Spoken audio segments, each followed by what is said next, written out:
topic that I did want to touch on briefly. Aaron Gordon signed a 4-year, $92 million extension with the Denver Nuggets. And obviously this was a no-brainer for the Denver Nuggets, but not for the reasons you might think. The reason is not because he's an excellent player. Because Aaron Gordon, as much as I respect the hell out of him out of Arizona, he's not an excellent player. He's a good player. He's a good player who the Denver Nuggets traded several assets to acquire. Got rid of Gary Harris, RJ Hampton, first-round pick in 2025. So to me, this is kind of the same situation that the Portland Trailblazers are in, which is they go out and they sign Norman Powell, UCLA guy who I absolutely love, but by giving up so many assets, you have to validate that decision. And if you don't sign Norman Powell to that huge extension, which he deserves and I'm happy he got, then you just wasted all the other assets that you had to acquire him. And the same thing can be said for Aaron Gordon. But the difference is, when you look at the NBA, sure, defense is a big contributing factor to winning championships, but stars win titles in the NBA. The NFL, it's a slightly different combination. Stars win, but coaching is extremely pivotal. In baseball, it's pitching. Pitching is absolutely crucial come October. That's what wins you World Series.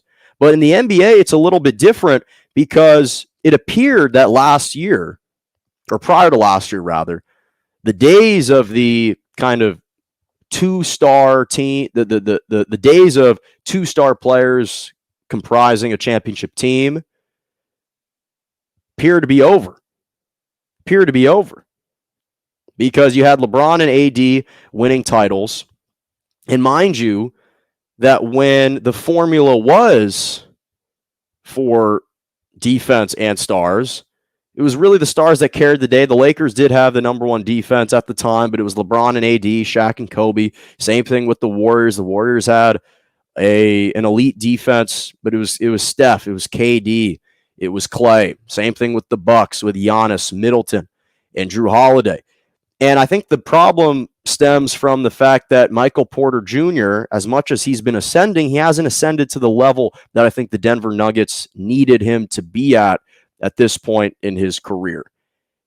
And that's why, to me, this signing for Aaron Gordon is simply good, because when you look at what he's meant to this team, last year was a perfect opportunity for him to showcase what he's all about. Now, I understand he's a versatile defender, which I'll touch on in a second, but this is a guy who in 25 games after being traded from the Orlando Magic, in 25 games, averaged 10 points, 5 rebounds, 2 assists. In the playoffs, when Jamal Murray had already tore his ACL and he wasn't available, the guy averaged 11 points and 5 rebounds in 2 series as the perhaps designated second best player behind Jokic at the time.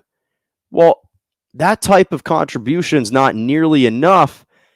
I'm not saying he doesn't warrant the type of contract that he's making, but whenever I hear the argument, well, he's an elite defender, so he needs to be rewarded and compensated like that. Well, Drew Holiday, in his own right, defended the hell out of Chris Paul and all these elite guards, and yet he still averaged 17 points, 9 assists, and 6 rebounds, not only in the finals, but the entire postseason. And yet, he's still producing on both ends of the floor. So, again, for me, the problem with the Denver Nuggets, it's not that this is a bad signing. It's not. It's a good contract extension. Happy for Aaron Gordon. But the reality is, I just think this solidifies them as a really good team, and I think that Jokic and Murray are a great core. But I don't think that Aaron Gordon is going to be enough, even if he remains with this team for 5 years down the line. I don't think that he's going to be what kind of tips the scales in the favor of the Denver Nuggets. Again, I like Aaron Gordon, happy he got his money, but I just think that this is kind of a so-and-so type of signing, personally. Okay,